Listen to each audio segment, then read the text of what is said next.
माननीय क्षेत्र संघचालक जी, माननीय प्रांत संघचालक जी, उपस्थित अन्य अधिकारीगण, नागरिक सज्जन, माता भगिनी, जिसे प्रस्तावना में कहा गया, ये कार्यक्रम देश में 2 जगह हो गया, ये तीसरा है और चौथा मुंबई में होगा। क्योंकि 100 वर्ष के कार्यक्रम का विचार करने जब हम लोग बैठे तो बात ध्यान में आई कि अब संघ का नाम तो सब जानते हैं, आरएसएस कहने से सारी दुनिया में लोग जानते हैं, लेकिन संघ क्या है, क्यों है और क्या कर रहा है, इसकी जानकारी नहीं है। नाम को जानते हैं, काम को नहीं जानते। संघ के हितैषियों में भी ठीक ठीक जानकारी नहीं है। अब ऐसी जानकारी होने की आवश्यकता तो रहती ही है। ऊपर से संघ का काम देश में एक अनोखा काम है, दुनिया में एक अनोखा काम है। आजकल देश विदेश के लोग आते हैं संघ को देखने के लिए, हमारे कार्यक्रमों में आते हैं, देखते हैं। यूरोप के, अमेरिका के, अफ्रीका के, ऑस्ट्रेलिया के, एशिया के सभी जो आते हैं, एक प्रश्न जरूर पूछते हैं बाद में कि हमारे देश के नई पीढ़ी के लिए हम भी कुछ ऐसा करना चाहते हैं, तो आप किस प्रकार हमको ट्रेनिंग दे सकते हैं। यानी जो संघ जिस पद्धति से चल रहा है वैसी पद्धति उनके भी पास नहीं है। और अपने देश के इतिहास में भी देखेंगे तो भी मुझे लगता नहीं कि तथागत बुद्ध के बाद इस प्रकार का प्रयास और पूरे भारत में एक साथ हुआ है। और इसलिए संघ को जानना है तो जो हमेशा की पद्धति है, अंग्रेजी में कहते हैं फ्रॉम नोन टू अननोन, ऐसा इसको समझ नहीं सकते, क्योंकि इसको जानने के लिए इसकी तुलना का दूसरा कुछ नहीं है।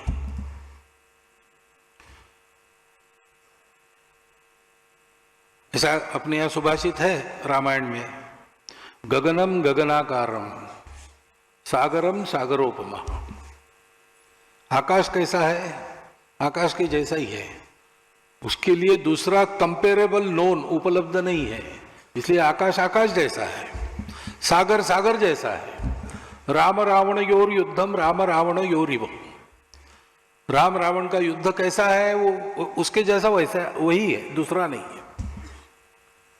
ऐसे संघ के बारे में भी ये वस्तु स्थिति है कि संघ के जैसा दूसरा संगठन नहीं है। और इसलिए संघ को जानना है तो तुलना करते हैं तो गलतफहमी होती है। हम लोग संचालन करते हैं गणवेश में, उसको देखकर अगर आप सोचने लगे कि एक पैरामिलिट्री ऑर्गेनाइजेशन है तो गलत हो जाएगा। इतनी सारी सेवा करते हैं स्वयंसेवक, 1,30,000 से ऊपर छोटे बड़े सेवा प्रकल्प संघ के स्वयंसेवक विभिन्न संगठनों के माध्यम से देश भर में बिना सरकार का पैसा लिए चलाते हैं। अब कोई भी कह सकता है कि संघ एक सर्विस ऑर्गेनाइजेशन है, तो गलती होगी। संघ के स्वयंसेवक आज विभिन्न संगठनों में काम कर रहे हैं, तो कुछ लोग पॉलिटिक्स में भी है और सत्ता में भी है। इसलिए बहुत लोगों की ये प्रवृत्ति रहती है कि संघ को बीजेपी के द्वारा समझना, तो बहुत बड़ी गलती होगी। संघ को समझना है तो संघ को ही देखना पड़ता है, और देख के समझ में न आने वाला संघ है, वो अनुभव करना पड़ता है। क्योंकि आखिर देखने वाला भी अपनी अपनी दृष्टि से देखता है। और ऊपर से जो दिखता है वो कैसा है? एक मित्र, उसका दूसरा मित्र, वो दृष्टिहीन था, वो बैठा था, ये मित्र जा रहा था, तो इसने ध्यान समझ में आया उसके कि ये अपना मित्र जा रहा है। उसने बुलाया, कहाँ से आ रहे हो? तो मित्र ने कहा कि भोजन के लिए गया था। तो सूरदास ने कहा कि भोजन के लिए क्या खा के आए? उसने कहा पायस खा के आया। तो इसने पूछा पायस क्या होता है भाई? अरे पायस दूध से बनता है ना, सफेद सफेद बनता है। तो उसने कहा दूध तो पिया हूं मैं, लेकिन सफेद क्या होता है? उसने कहा सफेद मालूम नहीं तुमको, बगुले जैसा। तो उसने कहा बगुला क्या होता है? मित्र को लगा कि भोजन करके आए, पायस खा के आए, थोड़ा सोना है, इसके प्रश्नों के उत्तर देते बैठे तो क्या होगा। उसने कहा मैं बगुले के आकार से तुमको परिचित कराता हूं, ये मेरा हाथ, तुम हाथ लगा के देख लो। उसने अपना हाथ ऐसा किया और कहा कि इसको हाथ लगा के देख लो। तो सूरदास ने उसको देखा, ठीक है, ऐसा करके, और फिर उसने पूछा कि इतना टेढ़ा पायस तुमने खाया, तुम्हारे गले में नहीं अटका क्या?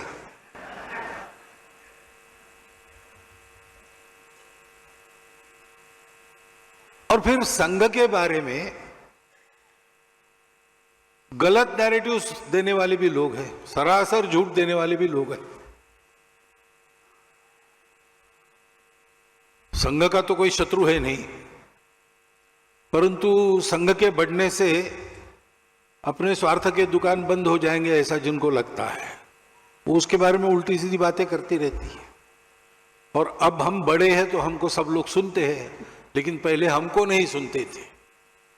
उसके कारण ही लगातार जो कुप्रचार चला है, उसके चलते भी कई प्रकार की गलतफहमियां रहती है। उसके कारण ऐसा डर मन में बैठ जाता है कि यहां जाना कि नहीं जाना, इसलिए भी वो गलतफहमियां ठीक होती नहीं। कुल मिलाकर नतीजा ये होता है कि संघ के बारे में नाम जानते हैं, काम नहीं जानते। इसलिए हमने 2018 में दिल्ली में एक प्रयोग किया था। दिल्ली के जो बुद्धिधर्मी लोग हैं उनमें से चुनकर 2000 लोगों को बुलाया, 1700 आए। 2 दिन व्याख्यान हुए, 1 दिन प्रश्नोत्तर हुआ। तो उसका अच्छा परिणाम हुआ, यानी संघ के बारे में जो गलतफहमियां थी वो दूर हो गई। इन सब लोगों को संघ का बनाना ऐसा तो उद्देश्य था नहीं, आज भी नहीं है। संघ को अपना मानना कि नहीं मानना, अच्छा मानना कि नहीं मानना, ये तो मानने वाले का विषय है, उसका अधिकार है, वो कुछ भी मान सकता है। लेकिन वो जो भी माने वस्तु स्थिति के आधार पर माने, नैरेटिव्स के आधार पर, सेकेंडरी सोर्सेस के आधार पर कुछ कल्पना कर ले, ये ठीक नहीं है। तो सबको संघ के बारे में वस्तु स्थिति बताने का काम हो गया। और इसलिए इस बार भी सोचा गया कि पिछले बार एक ही जगह ये कार्यक्रम किया था, अभी और नए लोगों को बुलाएंगे और इस कार्यक्रम को देश के 4 बड़े नगरों में, 4 दिशाओं में करेंगे। तो प्रवास का क्रम ऐसा बन गया कि 2 दिन का समय था नहीं, या एक ही दिन में वो 3 दिन का पूरा काम आपको और मुझे मिलकर करना है। संघ के बारे में सब अपने विचार थोड़ा अलग रखकर हम संघ को प्रत्यक्ष अनुभव करें, लेकिन अनुभव करने के लिए भी इतनी आश्वस्ति चाहिए कि हाँ भाई, ये अनुभव करने लायक, परीक्षा करने लायक बात है। उसके लिए जितनी आवश्यक जानकारी है वो मैं आपको देने वाला हूं। संघ का प्रारंभ क्यों हुआ, किस लिए हुआ, तो एक वाक्य में उसका उत्तर हम दे सकते हैं। संघ की प्रार्थना के अंत में रोज हम कहते हैं, भारत माता की जय।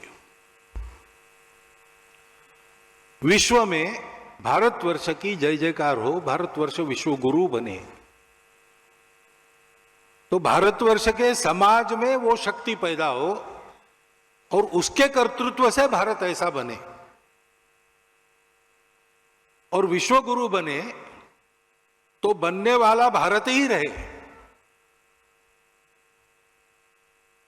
क्योंकि भारत केवल भूगोल नहीं है, भारत एक स्वभाव का नाम है, भारत एक परंपरा का नाम है। तो वो परंपरा, वो स्वभाव कायम रखते हुए भारत विश्व का गुरु फिर से बने, इसके लिए भारतवर्ष के समाज को तैयार करने का काम संघ है। संघ किसी राजनीतिक उद्देश्य से नहीं निकला, संघ किसी की स्पर्धा में नहीं चला है, संघ किसी परिस्थिति के प्रतिक्रिया में नहीं शुरू हुआ और न ही संघ किसी के विरोध को मन में लेकर खड़ा हुआ। यह संघ हिंदू समाज के संगठन, उन्नति और संरक्षण के लिए चला है।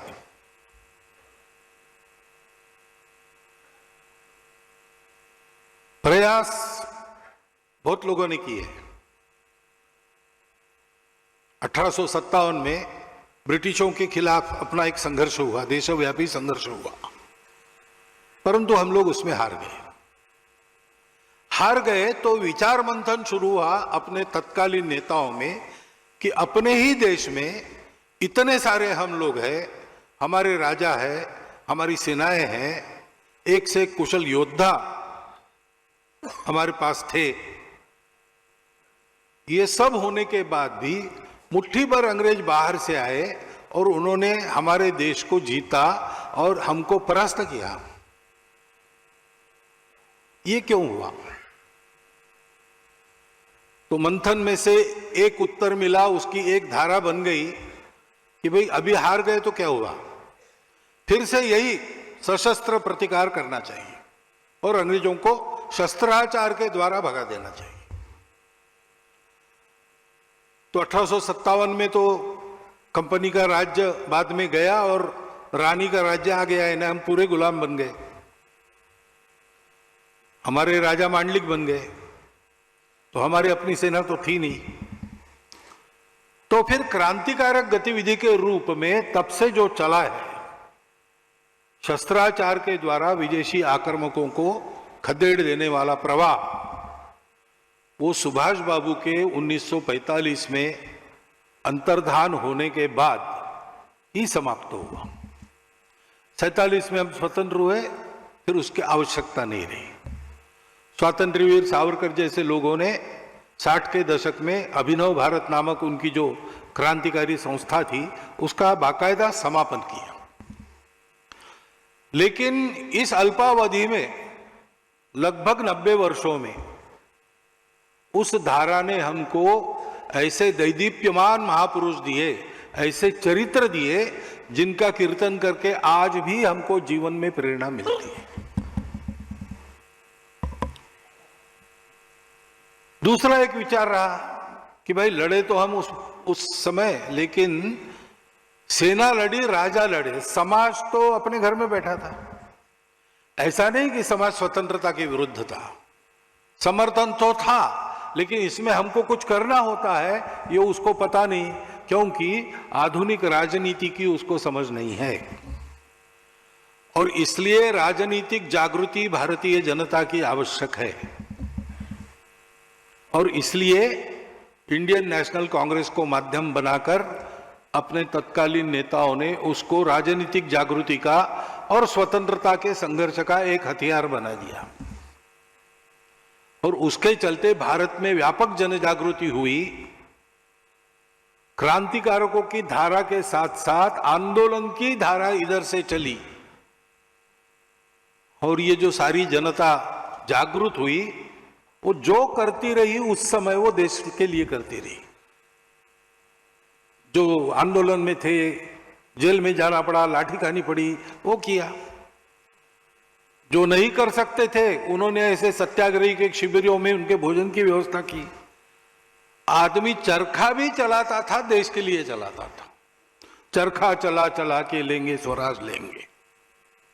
चरखा चलाने से स्वराज मिलेगा ऐसा नहीं है, लेकिन सामान्य आदमी अपने जीवन में जीता था और कहता था कि मैं जी रहा हूं, देश के लिए जी रहा हूं। मैं देख रहा हूं मेरा जीना देश के छोटे मोटे काम में आए।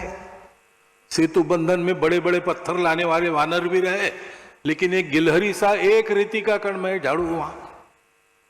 इस भावना से समाज जागृत हुआ और इन दोनों प्रयासों का सुपरिणाम हमको स्वतंत्रता मिली। परंतु उसी समय 1857 के बाद एक और धारा चली जो सोचते थे कि अपने समाज का स्तर अंग्रेजी समाज से कम हो गया है, क्योंकि हम रूढ़ी कुरीतियों के शिकार हैं, दक्षिणानुसी बातों पर अंधविश्वास रखते हैं और इसलिए पहले समाज सुधार होना चाहिए, बाद में स्वतंत्रता। अभी स्वतंत्रता पाने लायक हम नहीं है और इसलिए राजा राम मोहन राय के समय से वो जो धारा चली है समाज सुधार की, आज भी चल रही है। परंतु दुर्भाग्य से क्यों हुआ, क्या हुआ पता नहीं, ये हुआ कि वो एक द्वीप बनकर रह गया समाज के सागर में। हमारे विदर्भ में एक गांव है, वहां 38 जातियां रहती थी। वो जाति भेद भी था, तो एक महात्मा वहां गए, उन्होंने सारा भेद समाप्त करके जाति विरहित गांव ऐसा बनाने का प्रयास किया। 30 वर्ष वहां रहे, वहीं उनकी समाधि हुई। बड़ी श्रद्धा उनके बारे में है, मंदिर के सामने उनकी समाधि, उसकी भी पूजा प्रतिवर्ष होती है, मेला लगता है, ये सब है। परंतु जो 38 जातियां थी वो कायम है। 39वीं जाति एक आ गई जो जाति को नहीं मानती, ऐसा हो गया। अभी क्यों हुआ, क्या हुआ, कैसा हुआ, इसमें जाने को में कोई नहीं, हुआ है। उपयुक्त सुधार भी द्वीप बन के रह गए। और एक विचार था उसी समय चला कि हमें ये सारी गिरावट क्यों है, जागृति क्यों नहीं है, समाज में सुधार क्यों नहीं, तो हम अपने आप को भूल गए और इसलिए अपनों को भूल गए। अपना इतना बड़ा समाज दरिद्री है, अज्ञानी है, किसी को चिंता नहीं है, क्योंकि अंतर्निहित एकता की बात जो हमारे संस्कृति में चलती आई है, सर्वम खलु इदम ब्रह्मम, घट घट में राम, वो हम भूल गए। अपने मूल को भूल गए, इसलिए अपने मूल की ओर वापस चलो। और दो प्रमुख नाम तो लेने ही पड़ते हैं उस धारा को उल्लेख करने समय। एक है यहां के स्वामी विवेकानंद, दूसरे पंजाब के स्वामी दयानंद महर्षि।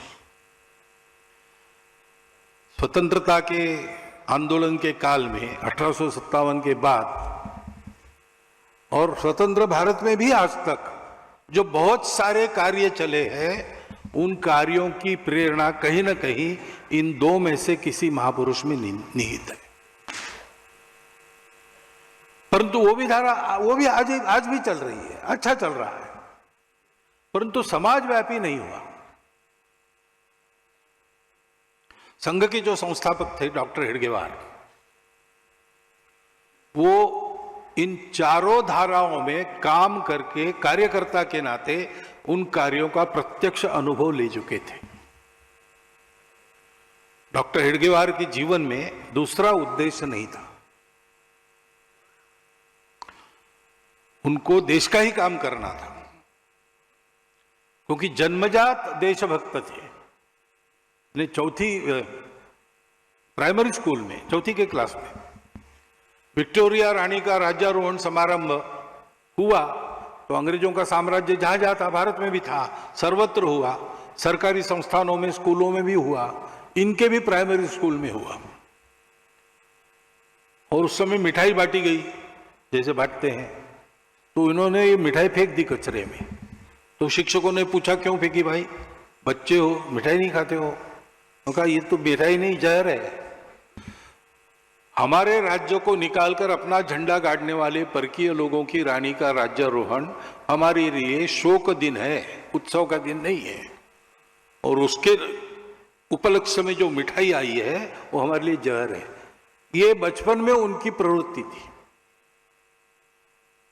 तो बचपन से ही अनाथ हो गए। 11 साल की आयु में उनके माता और पिता दोनों एक ही दिन 1 घंटे के अंतर में मर गए। प्लेग चल रहा था नागपुर में, तो बीमार रोगियों की सेवा का काम दोनों करते थे। सेवा करते करते इनको भी प्लेग हो गया। 1 दिन की बीमारी में एक ही दिन 1 घंटे के अंतर में दोनों चले गए। तो बड़ा दरिद्रता में जीवन जीना पड़ा।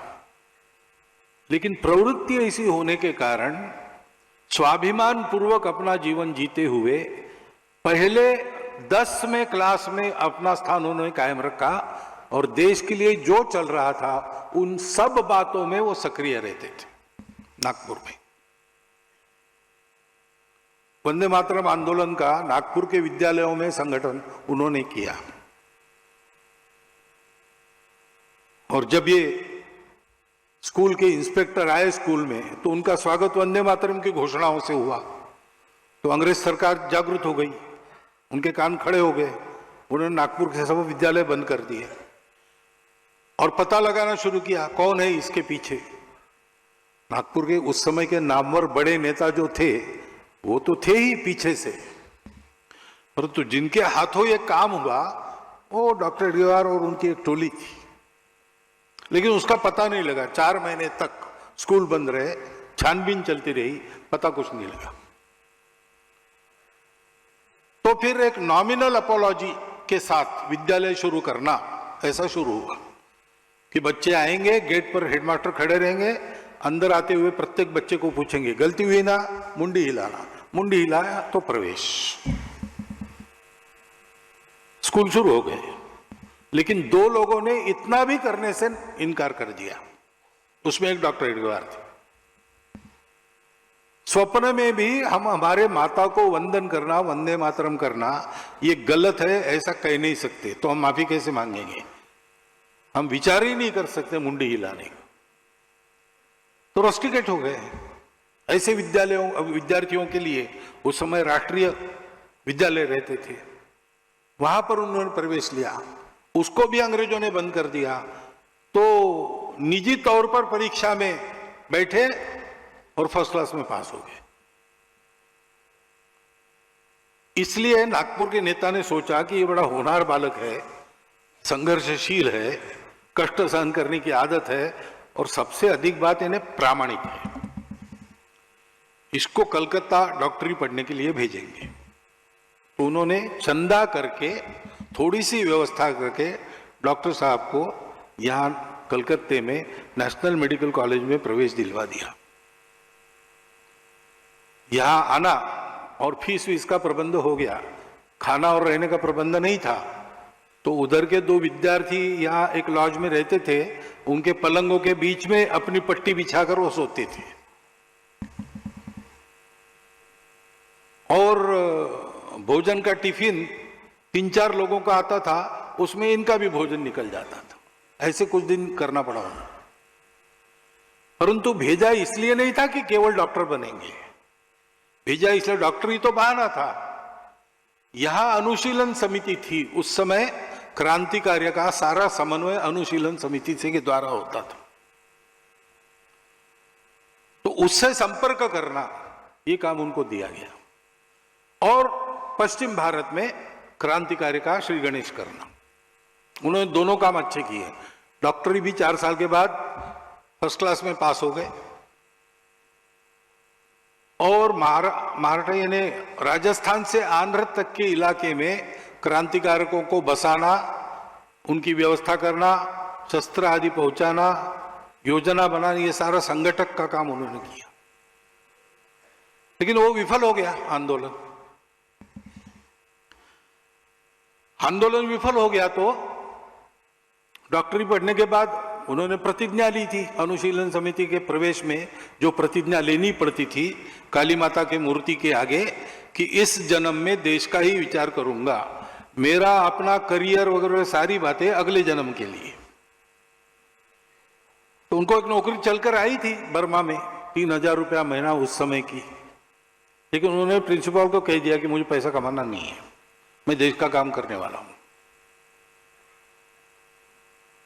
नागपुर में आए तो चाचा जी ने विवाह के बारे में पूछा, उन्होंने कह दिया कि ये मेरा विचार नहीं है, मैं देश के लिए ही काम करूंगा, कठिन पथ है, कुछ भी कष्ट सहन कर सकते मैं करूंगा, और किसी को मेरे साथ लेकर ये नहीं करूंगा, इसलिए अविवाहित रहना है, प्रैक्टिस नहीं की, अविवाहित रहे। और असहयोग आंदोलन चल रहा था, उसमें गांव गांव गए, भाषण दिए, जागृति की, तो उन पर राजद्रोह का अभियोग चला, सेडिशन। उसमें आंदोलन में बहुत लोगों पर अभियोग चलते थे, लेकिन तय यह था कि सजा भुगतना, बस डिफेंस नहीं देना कोर्ट में। लेकिन इन्होंने कहा कि मैं डिफेंस देता हूं क्योंकि और एक भाषण मेरा होगा, और उस समय जनता और पत्रकार भी रहते थे कोर्ट में, तो मुझे प्रचार का और एक मौका मिलेगा। तो उनका भाषण जो डिफेंस का था, उन्होंने शुरू यहां से किया कि न्यायाधीश साहब मुझे ये बताओ कि किस कानून के तहत अंग्रेज लोग यहां आकर भारत पर राज्य कर रहे हैं। स्वतंत्रता तो प्रत्येक मनुष्य का जन्मसिद्ध अधिकार है, ये सारी दुनिया मानती है, तो कोई कानून है क्या अंग्रेज हम पर राज कर रहे हैं? नहीं है। और इसलिए अंग्रेजों का राज्य इल्लीगल है, आपका कोर्ट इल्लीगल है, आप भी इल्लीगल जज हो, मैं आपके अधिकार को मानता ही नहीं हूं। मैंने यही बताया देशवासियों को कि स्वतंत्र होना हमारा अधिकार है, और स्वतंत्र कैसे होना ये मैंने उनको बताया।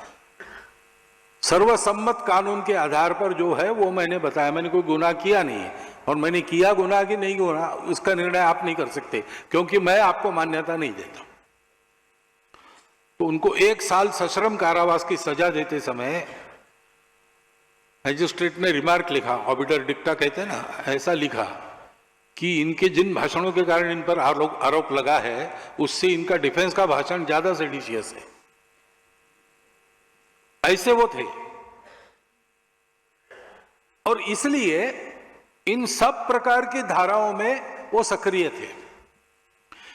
स्वयं अध्ययन चिंतन भी करते थे, और इन सभी धाराओं में जो धुरीण लोग उस समय काम करते थे, इन सब से उनकी भेंट भी होती थी, चर्चाएं भी होती थी। लोकमान्य तिलक, महात्मा गांधी, वीर सावरकर, सुभाष बाबू, भगत सिंह, राजगुरु, मदन मोहन मालवीय, ऐसे अनेक लोगों से उनकी बातें होती, सुभाष बाबू से भी। उसमें से उनको एक बात ध्यान में आई कि मेरा अध्ययन और चिंतन मुझे जो बता रहा है, वही एक बात सबके मन में है। और वो बात क्या है कि सबको लगता था कि देश की एक समस्या उठाकर उसको ठीक करने के लिए हमने अपना जीवन लगा दिया, और इसलिए ये समस्या कभी न कभी ठीक हो जाएगी। परंतु समस्या फिर से नहीं आएगी, इसकी गारंटी क्या है? क्योंकि स्वतंत्रता की ही बात करें तो अंग्रेज कोई हमको गुलाम बनाने वाले पहले नहीं थे। उसके पहले सीमा के पार से इस्लाम का आक्रमण आया, 500 साल तक सारे देश में आसाम छोड़ के, और उन्होंने अपना खेल खेला। उसके पहले शक थे, उसके पहले कुषाण थे, उसके पहले सिकंदर था, उसके पहले हूण आए थे। अंग्रेज तो 8वें थे। तो बार बार कोई आता है, दूर से आता है, हमसे बर्बर है, हमसे श्रेष्ठ नहीं है, मुट्ठी भर लोग रहते हैं, और हम जो दुनिया में सबसे अमीर, सबसे पराक्रमी, सबसे नीतिमान, श्रेष्ठ तत्वज्ञान के धारण करने वाले, हमको जीत लेते हैं, गुलाम बनाते हैं। और ये बार बार होता है, एक बार नहीं। तो अब की स्वतंत्रता तो मिल जाएगी, परंतु मिलने के बाद टिकेगी कैसे? कोई दूसरा आके हमको गुलाम तो नहीं करेगा, ये भीति सदा रहेगी, क्योंकि ये अपने समाज में स्वार्थ और भेद है। तो स्वार्थ भेद रहित एक समाज हमारा बन जाए, और इसके चलते अनुशासनहीनता, अज्ञान वगैरह सारे दोष है, तो कुछ गुणवत्ता बन जाए, तभी ये होगा कि समस्या फिर से नहीं आएगी। हम काम कर रहे हैं, अभी के लिए उपाय हो जाएगा, परंतु हमारा काम पूरा तब होगा जब ये काम हो जाएगा, समाज की एकता, समाज की गुणवत्ता। ये किसी को करना चाहिए, क्योंकि हमने यहां समय लगाया, हमको दूसरा समय नहीं है, फुर्सत नहीं है। तो फिर डॉक्टर हेडगेवार ने सोचा कि अगर ऐसा है और सब बड़े बड़े लोग इतने बड़े कामों में लग गए हैं, तो सबके काम को पूर्ण करने वाला ऐसा ये काम कैसे करना, मैं प्रयोग करता हूं।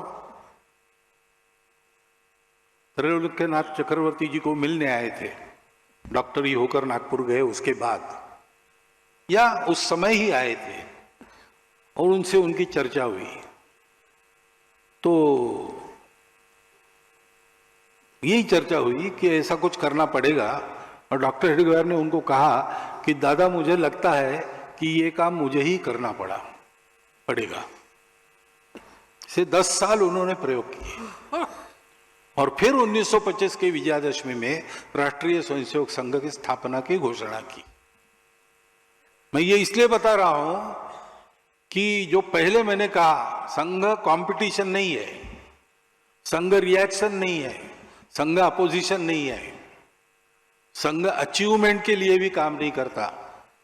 संघ has come to fulfil, not to destroy. ये बात पहले समझ लेनी पड़ेगी, क्योंकि आज कोई भी सार्वजनिक काम चलता है तो लोग पहले सोचते कि क्यों कर रहा है,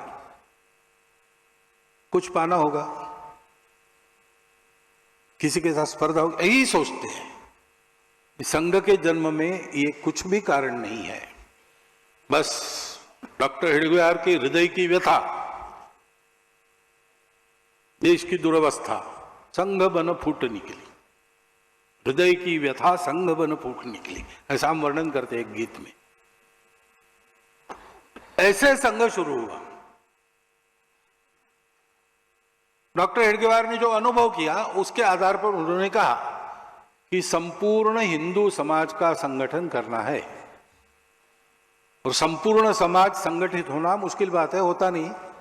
आज ही अपनी संख्या अगर 142 करोड़ है, हिंदू कहने वाले 100 भी माने जाए, 100 करोड़, तो 100 करोड़ तो एक संगठन में आएंगे नहीं, कभी संभव नहीं है और उचित भी नहीं है। परंतु ऐसे लोग रहते हैं जिनका बाकी लोग अनुकरण करते हैं। महाजनो येन गतस्स पंथा, ऐसा अपने यहां कहा है, गीता में कहा है, यद्यदाचरति श्रेष्ठ तत्तदेवेतरो जना। तो समाज के श्रेष्ठ जन जो करेंगे उसकी फैशन बनती है, उस वातावरण में समाज अपने आचरण का परिवर्तन करता है। तो गांव गांव में, गली गली में ऐसे समूह हो कार्यकर्ताओं के जो स्वयं शुद्ध चरित्र है, जिनके जीवन में बिल्कुल स्वार्थ नहीं, समाज से जिनका नित्य और जीवंत संपर्क है, और उनको देखकर समाज अपना आचरण कैसे करना है तय करता है। ऐसा देशव्यापी कार्यकर्ताओं का समूह चाहिए। ऐसा समूह खड़ा करने के लिए ऐसे व्यक्तियों का निर्माण करना पड़ेगा। व्यक्ति निर्माण के द्वारा देशव्यापी कार्यकर्ताओं के समूह के अभिसरण से वातावरण, उस वातावरण में सामाजिक परिवर्तन, समाज का संगठन, इसी को हम कहते हैं लोक संग्रह। अच्छा शब्द वो है, लोक संपर्क, लोक संस्कार, और फिर संस्कारित लोगों के अच्छे कार्य में योजना, इसको लोक संग्रह कहा गया है। उन्मार्गगामी नहीं होने देना, लोगों को सन्मार्गगामी बनाना। इसलिए वो किए बिना केवल नेताओं के भरोसे, पार्टियों के भरोसे, किसी विचार के या किसी नीति के भरोसे, अवतारों के भरोसे देश बड़ा नहीं होता। ये तो बहुत है, अपने आप हो गए एक से एक। किसी देश को इतना बड़ा सौभाग्य नहीं मिला, हमको मिला है, लेकिन बार बार हमको इस अवस्था का सामना करना पड़ता है, क्योंकि ये सब सहायक होते हैं, ये कारण नहीं बनते। कारण तो सामान्य समाज की एकता और गुणवत्ता होती। किसी ने कहा था अपने देश में, मैंने सुना है कि बाबू जयप्रकाश इस्राएल गए, वहां का सारा वातावरण देखा उन्होंने, और ऐसे ही बोलते बोलते कह दिया कि हमारे देश में ऐसा कब होगा। तो वहां के व्यक्ति ने कहा कि आपके देश में युवा लोग कौन से गाने गाते हैं मुझे बताओ, तब मैं बताऊंगा कब होगा। समाज की गुणवत्ता, समाज की एकता के कारण देश का भाग्य परिवर्तन होता है। और समाज का आचरण अगर ऐसा एकतापूर्ण, गुणवत्तापूर्ण बनाना है तो व्यक्तियों का निर्माण और व्यक्तियों के यानी कार्यकर्ताओं के देशव्यापी समूह का निर्माण ये करना पड़ेगा। और इसलिए संपूर्ण हिंदू समाज का संगठन ये लक्ष्य लेके संघ निकला है, किसी के विरोध में नहीं। हिंदू समाज को संगठित करना यानी बाकी लोगों का विरोध करना ऐसा नहीं है। आप सब लोग मॉर्निंग वॉक वगैरह करते होंगे, कुछ व्यायाम करते होंगे। आपको व्यायाम करता हुआ देखकर कोई आकर अगर आपको पूछेगा कि किसको पीटने के लिए आप अपना शरीर बना रहे हो, तो आप क्या बताएंगे? अरे भाई, व्यायाम करना, शरीर को स्वस्थ रखना ये स्वाभाविक बात है। संगठित अवस्था ही समाज की सहज अवस्था है, वो नहीं है तो उसको करना है। वो आड़े वक्त में काम आती है, मारपीट में भी काम आती है, बात अलग है, लेकिन उसके लिए नहीं करते ये। ऐसे हिंदू समाज का संगठन क्यों? क्योंकि हिंदू समाज ऐसा है जिसको संगठन की आवश्यकता है। पूजनीय गुरुजी को पूछा गया प्रेस कॉन्फ्रेंस में पहले प्रतिबंध के बाद, एक पत्रकार ने पूछा कि मेरे गांव में एक भी मुसलमान, एक भी ईसाई नहीं है, तो मेरे गांव में शाखा का क्या काम है? गुरुजी ने कहा कि भैया तुम्हारा गांव छोड़ दो, पूरे दुनिया में एक भी मुसलमान, एक भी ईसाई नहीं होता तो भी अगर हिंदू समाज ऐसे कट्टा बट्टा होता तो उसको संगठन करने के लिए हम काम करते ही करते। सर्वेशाम अविरोधेन ऐसा काम है। अपने आप को बचाकर चलना ये तो करना ही पड़ता है। बस कुछ संघर्ष हुआ तो उतना ही होता है, बाकी नहीं। फिर हिंदू क्यों कह रहा, आप सबको क्यों नहीं करते? ऐसा लोग पूछते हैं कि उसका पहला कारण यह है, इस देश के लिए उत्तरदायी समाज हिंदू समाज है। इस देश का जो भी भला बुरा होता है, जो अपने आप को हिंदू नहीं कहते उनको कोई नहीं ज्यादा पूछेगा, लेकिन जो अपने आप को हिंदू कहता है उसको कोई नहीं छोड़ेगा। सब लोग उसको पूछेंगे तुम्हारे देश का तुमने क्या किया, क्योंकि ये हिंदुओं का देश है परंपरा से। देश कोई आज का नहीं है, ये सनातन काल से चलता हुआ देश है। भारत नाम बड़ा पुराना है, आज का नहीं है। अंग्रेजों के आने के बाद हम एक राष्ट्र बने, ये गलत बात है। 1940 तक इसको कोई नहीं मानता था। सब लोग मानते थे भारत सनातन कालों से चलने वाला, सनातन काल से चलता आया हुआ राष्ट्र है, एक राष्ट्र है। योगी अरविंद ने तो कहा ही है उत्तरपाड़ा के भाषण में। लेकिन रजनी पामे दत्ता, कम्युनिस्ट पार्टी के फाउंडर मेंबर जो थे, उन्होंने 1932 में पुस्तक लिखी। 1972 में उसको रिवाइज किया गया। आज भी ये बात उसमें लिखी हुई मिलती है।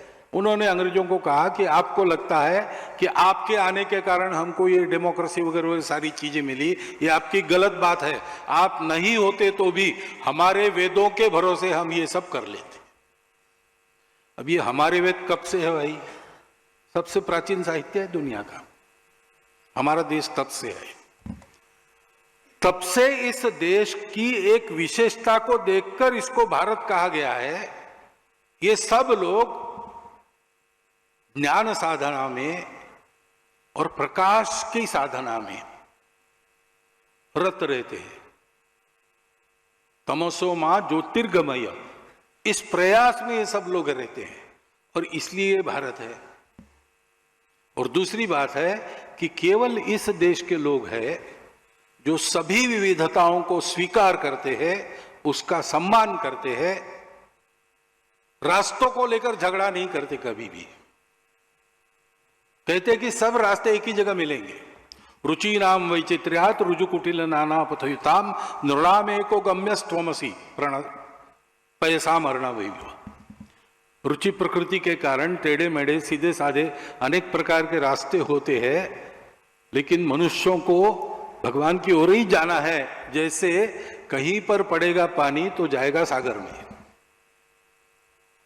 इस बात के चलते सभी विविधताओं को सत्य मानने वाला, स्वीकार करने वाला, आदर करने वाला और ये कहने वाला कि अपनी अपनी श्रद्धा पर पक्के रहो, दूसरों की श्रद्धाओं का सम्मान करो, भद्र व्यवहार आपस में करके मिलकर चलो, संगच्छध्वम संवदध्वम संवो मनावसी जानता। ये जिसकी विशेषता है वो भारत देश है। ये दोनों विशेषताएं इस देश में चलती आई, इस देश के अच्छे दिनों में भी और बुरे दिनों में भी। यहां के लोगों ने इसको नहीं छोड़ा, अभी तक उसको संभाल कर लाया है, क्योंकि कभी कभी दुनिया को आवश्यकता पड़ती तब इसी देश से उनको ये सारा पाते मिलता है। ये किसने किया है? परंपरा से जिसने ये किया है उसको हिंदू नाम है। हिंदू नाम किसी पूजा का नाम है क्या? किसी एक खान पान रीति रिवाज का नाम है क्या? एक भाषा, एक भूषा, इसका नाम है क्या? ऐसा नहीं है।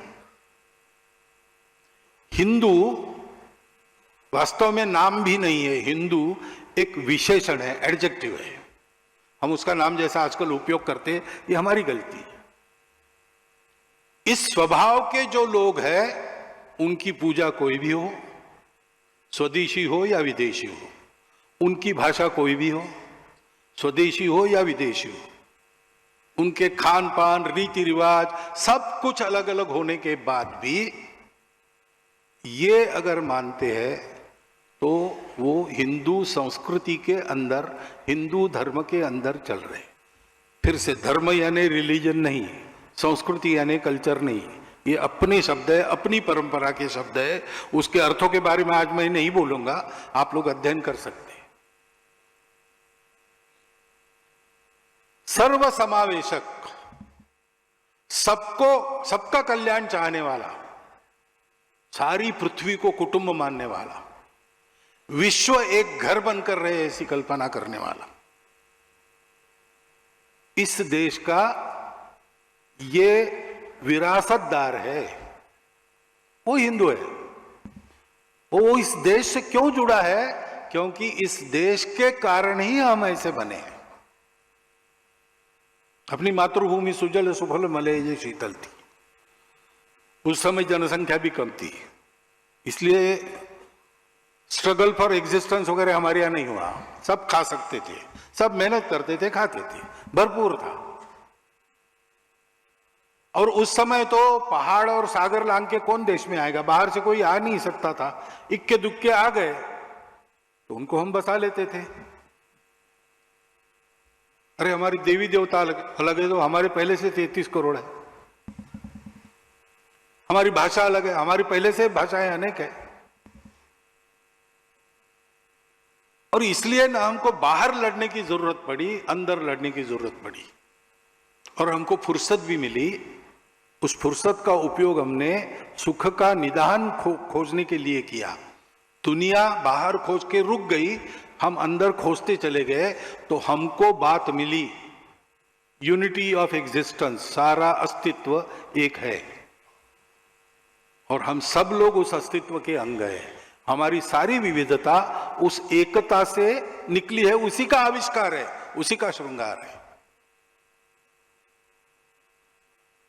ये हुआ और इसलिए ये मातृभूमि हमारी, इसने हमको अन्न पानी पोषण तो दिया, रहने के लिए आसरा दिया। इतना ही नहीं, हमको संस्कार भी दिया जैसे माता देती है। इसलिए भारत माता है, उसको माता मानकर पुत्र भाव से उसकी सेवा करने वाला वो हिंदू है। और ये केवल मैं भाषण में बोल रहा हूं ऐसा नहीं है, अपना हजारों वर्षों का इतिहास देख लीजिए।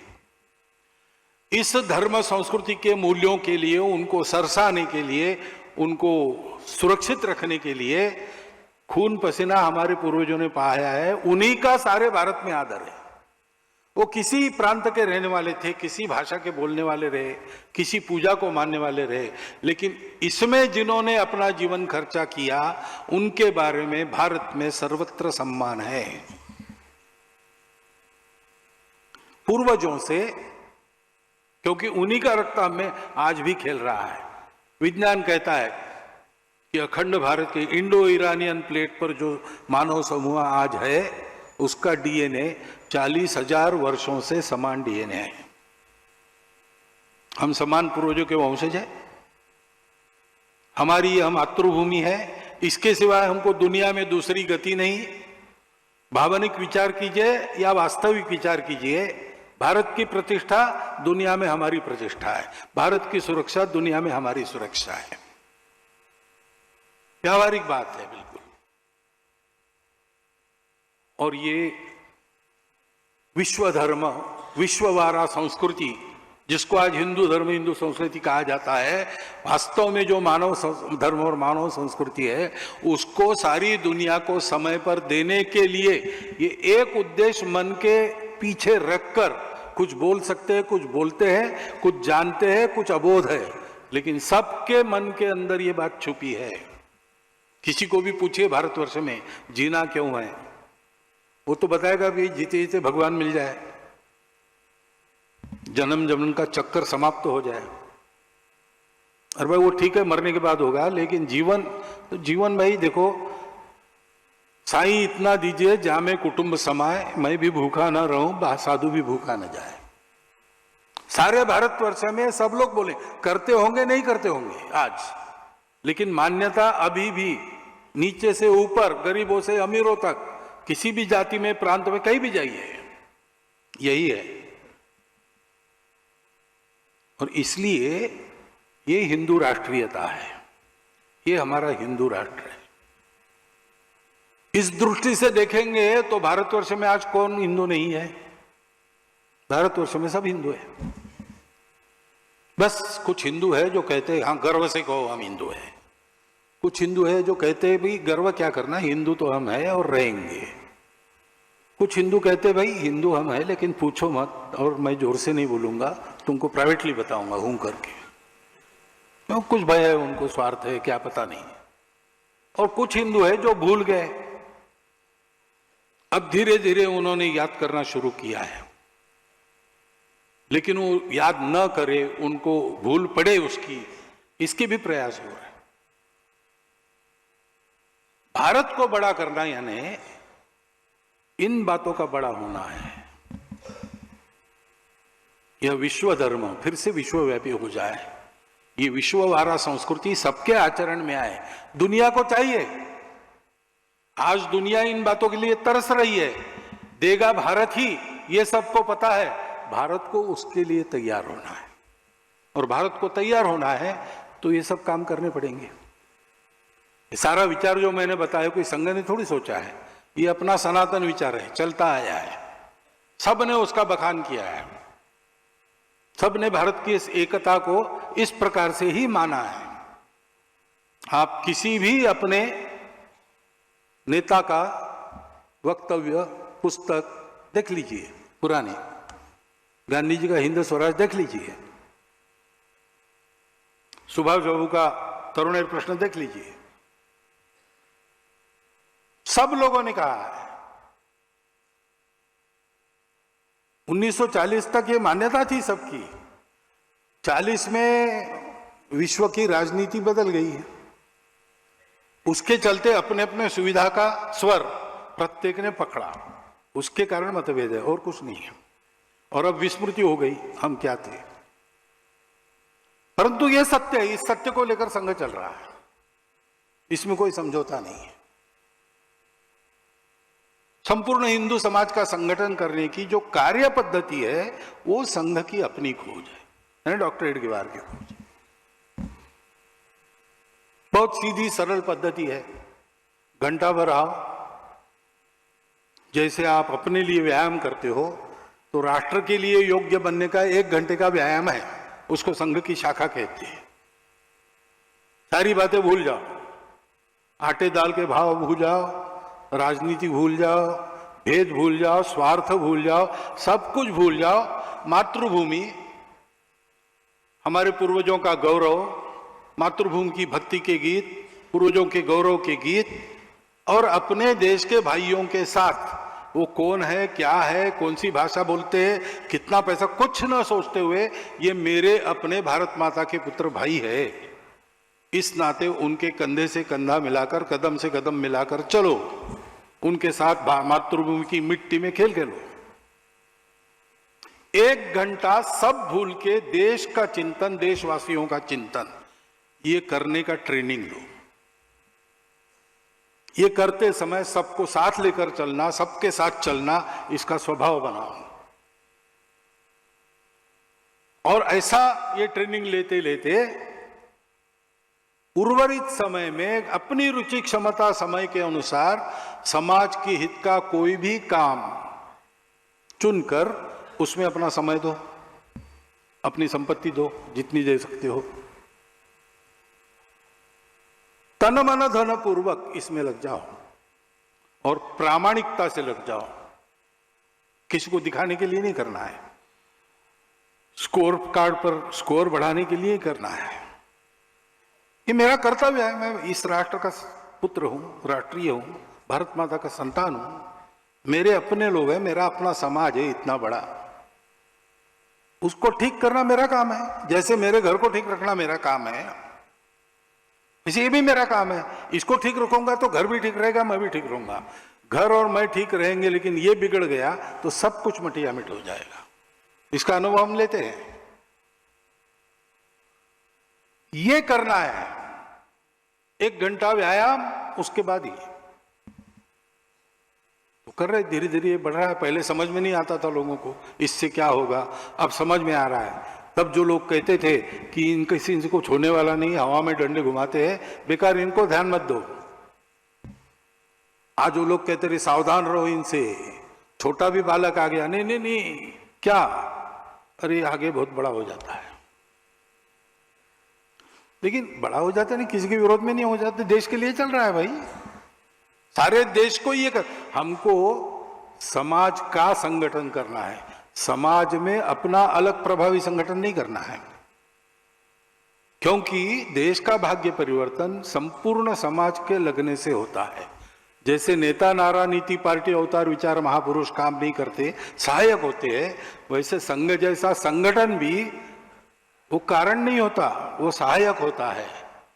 कारण तो पूरे समाज की एकता और गुणवत्ता होती है, उसको बांधने का काम ये संघ का काम है, और कोई संघ का काम नहीं है। स्वयंसेवक बहुत काम करते हैं, सेवा कर रहे हैं, वो उनके काम है। संघ ने तो पहले से तय किया कि हम यही एक काम करेंगे, क्योंकि ये बड़ा समय खाने वाला और बहुत उस पर केंद्रित होकर करने वाला काम है। वहां कोई दुविधा नहीं चलती, 10 काम नहीं चलते, इसी पर केंद्रित होना पड़ता है।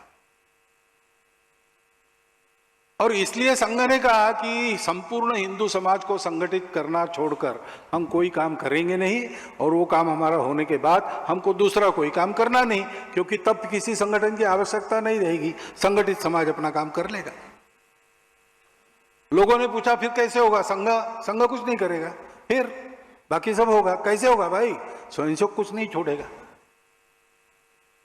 तो संघ से तैयार हुए स्वयंसेवक जब संख्या बढ़ी तब वो सोचने लगे समाज में कहाँ आवश्यकता है वहां काम करेंगे।